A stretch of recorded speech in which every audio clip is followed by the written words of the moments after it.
Channel baby Kavya official. ఈరోజు నా video ఏంటి అంటే నా హెయిర్ కేర్. ప్రెజెంట్ అందరికీ ఉన్న common problem hair fall. So ఇంకా అందరిలాగే నాకు కూడా ఉన్న ప్రాబ్లం హెయిర్ ఫాల్. ఎంత కేర్ తీసుకున్నా కొంచెం మిస్ అయినా సరే హెయిర్ అనేది ఊడడం జరుగుతుంది. పొల్యూషన్కి లేకపోతే స్ట్రెస్కి ఎలా అయినా జరుగుతుంది. స్ట్రెస్లోనే హెయిర్ ఊడిపోతుందంటే ఆ హెయిర్ ఊడిపోవడం చూసి ఇంకా స్ట్రెస్ ఎక్కువైపోతుంది మనకి.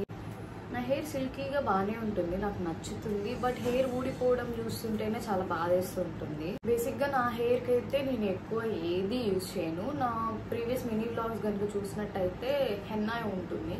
నేను నా హెయిర్కి రెగ్యులర్గా ఎప్పుడు మిస్ అవ్వకుండా యూజ్ చేసేది ఏదైనా ఉంది అంటే అది హెన్నానే.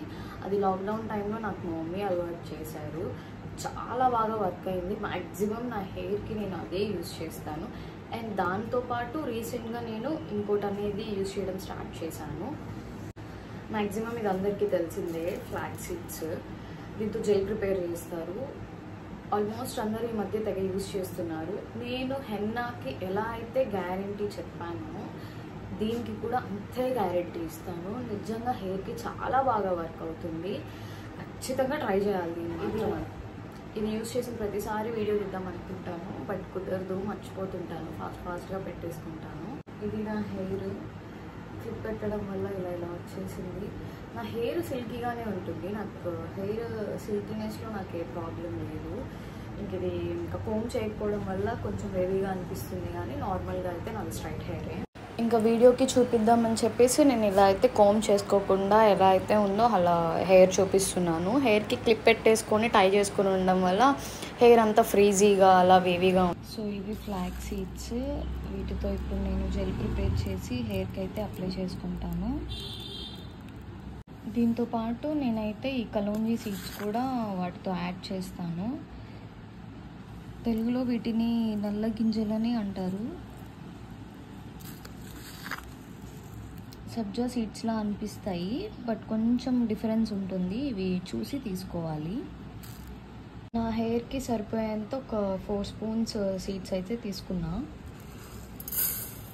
అండ్ ఇవి 1 స్పూన్ తీసుకున్నాను. నార్మల్గా అయితే ఈ కలోంజీ పౌడర్ కూడా మనకి బయట దొరుకుతుంది. విడిగా అది తీసుకొని జెల్ ప్రిపేర్ చేసిన తర్వాత యాడ్ చేసి అయినా పెట్టుకోవచ్చు. లేదా ఫ్లాక్స్ సీడ్స్తో పాటు ఇది కూడా 1 స్పూన్ వేసేసి వాటితో పాటు బాయిల్ చేసేసుకోవచ్చు. వీటిలో ఒక 2 కప్స్ వాటర్ యాడ్ చేసుకోవాలి.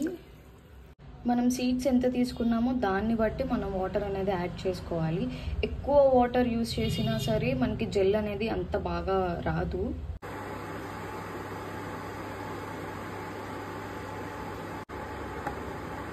మధ్యలో చూసుకొని కలుపుకుంటూ ఉండాలి. ఆ జెల్ వస్తుందా రావట్లేదా అన్నది మనం చెక్ చేసుకుంటూ ఉండాలి.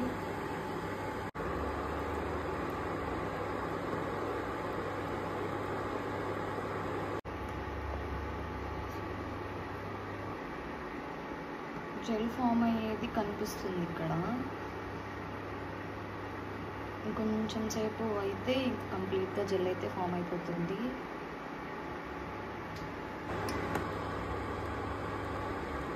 సో జెల్ ఫామ్ అయింది, అర్థమవుతుంది కదా. ఇలా ఒక హాఫ్ అన్ అవర్, నేనైతే హాఫ్ అన్ అవర్ చేశాను. నార్మల్గా అయితే హైలో పెట్టుకొని ఒక 15 మినిట్స్లో అయిపోవచ్చు. నేనేంటంటే మీడియంలో పెట్టుకొని చిన్నగా చేసుకున్నాను. సో ఫైనల్గా జెల్ అయితే ఇలా ఫామ్ అయిపోయింది. ఇంక ఇది హెయిర్కి పెట్టేటప్పుడు నానా తంటాలు పడాలి, జారిపోతూ ఉంటుంది బాగా. మీకు ఇక్కడే అర్థమవుతుంది కదా, అది స్పూన్లో నుంచే వెళ్ళట్లేదు.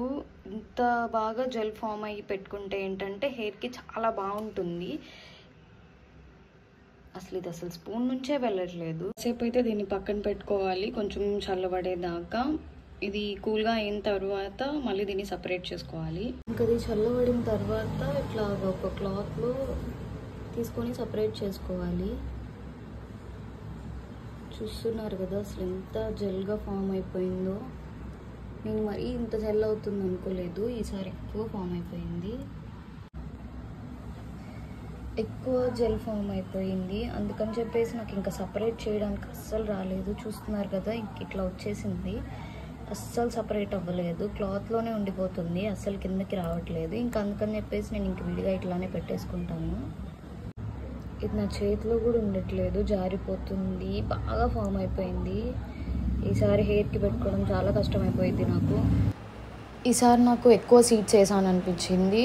ఆ ఎక్కువ సీడ్స్ వేయడం వల్ల జెల్ అనేది బాగా ఫామ్ అయిపోయింది. సో సీడ్స్ నుండి జెల్ అనేది సపరేట్ అవ్వడానికి చాలా కష్టమైపోయింది.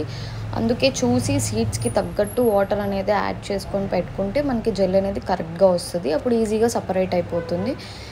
మనం ఏదైతే హెయిర్కి యూజ్ చేస్తామో అది ఏదైనా సరే ఫస్ట్ పెట్టేటప్పుడు సెక్షన్స్ నీట్గా తీసుకొని ఫస్ట్ అదంతా స్కాల్ప్కి అయితే పెట్టుకోవాలి. మొత్తం నీట్గా స్కాల్ప్కి అయితే పెట్టిన తర్వాతే మిగతా హెయిర్కి అనేది మనం నీట్గా అప్లై చేసుకోవాలి.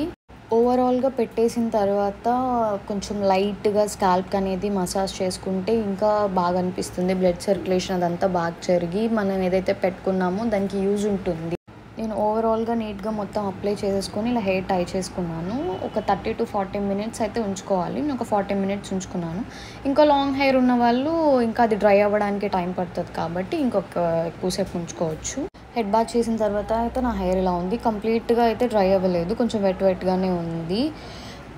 ఏదైనా రెగ్యులర్గా యూజ్ చేస్తేనే మనకి రిజల్ట్ అనేది అనిపిస్తుంది. కొంత యూజ్ చేసి కొంత వదిలేసి అలా ఉన్నా మనం చేసిన దానికి యూజ్ ఉండదు. మ్యాక్సిమం అందరం బద్ధకం వల్లే వదిలేస్తారు, నేను కూడా అదే టైపు. కానీ ఇంకా నుంచైనా బాగా యూజ్ చేద్దామని ఫిక్స్ అయ్యాను. సో ఫైనల్గా నా హెయిర్కి జెల్ అనేది నేను ఇలా అప్లై చేసుకుంటాను. నార్మల్గా హెయిర్కనే కాదు, ఇది స్కిన్కి కూడా చాలా బాగా యూజ్ అవుతుంది. అండ్ మనం బాడీకి తీసుకున్న మన డైజెషన్కి కానివ్వండి, వెయిట్ లాస్కి కానివ్వండి, ఇవన్నీ చాలా బాగా యూజ్ అవుతాయి. అండ్ వీటితో పాటు కలోంజీ సీడ్స్ కూడా బాగా యూజ్ అవుతాయి. మనం అది ఒకవేళ సీడ్స్ యాడ్ చేసుకోకపోయినా పౌడర్ ఉంటుంది, పౌడర్ కూడా యూజ్ చేసుకున్న అది డాండ్రఫ్కి చాలా బాగా హెయిర్కి బెస్ట్ రెమెడీ అనే చెప్తాను. హోప్ మీ అందరికీ ఈ వీడియో నచ్చింది అనుకుంటున్నాను. సో నచ్చితే please do like, subscribe to my channel.